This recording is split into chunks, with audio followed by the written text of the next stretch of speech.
sign language grammar. You go to America, it's a different grammar. Sign language has its own grammar. It's a little confusing.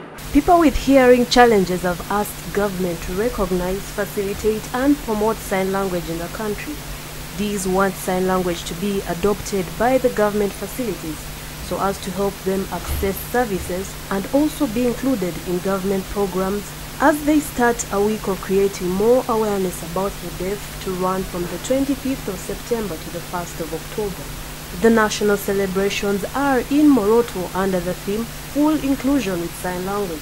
Moroto district alone has 29,000 deaf people. Most of the schools in Kamaroja region are for hearing students. The schools do not welcome deaf students because they do not have teachers. And these reports are very clear. The parents are interested, the teachers are interested, but there is no commitment and there is no information, clear information. So we feel that out of these 7 districts in Karamojo region and in the whole of Uganda, when they get this information, they will advocate with us.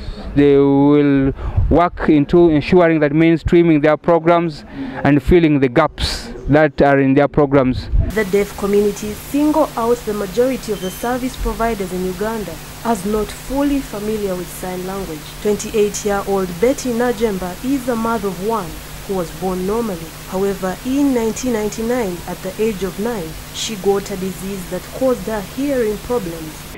Well, the challenges that I've gotten as a person, they're more of being with a relationship with people, with my neighbors, the stigma, discrimination. For example, in school,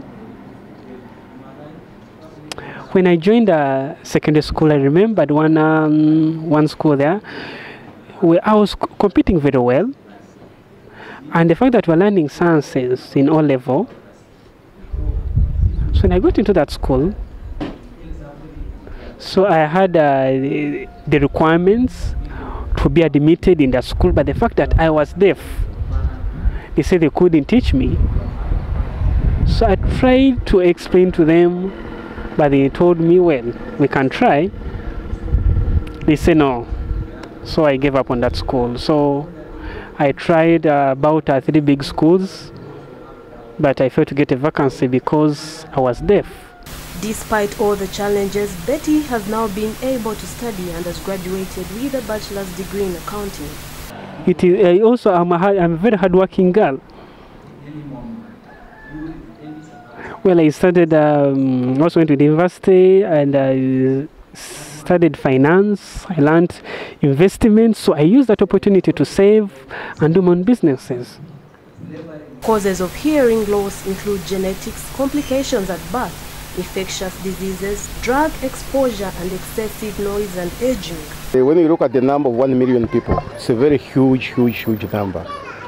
That's why the government has come up with a program, affirmative program, to have more schools and also to train more sign language instructors. And actually, starting with next year, this financial that is coming, their budget is going to be multiplied by 2. But the intention is to see how do we catch up. How do we catch up? Again, also, you know, like UNAD was not yet accredited to be a separate entity having a separate vote within the government.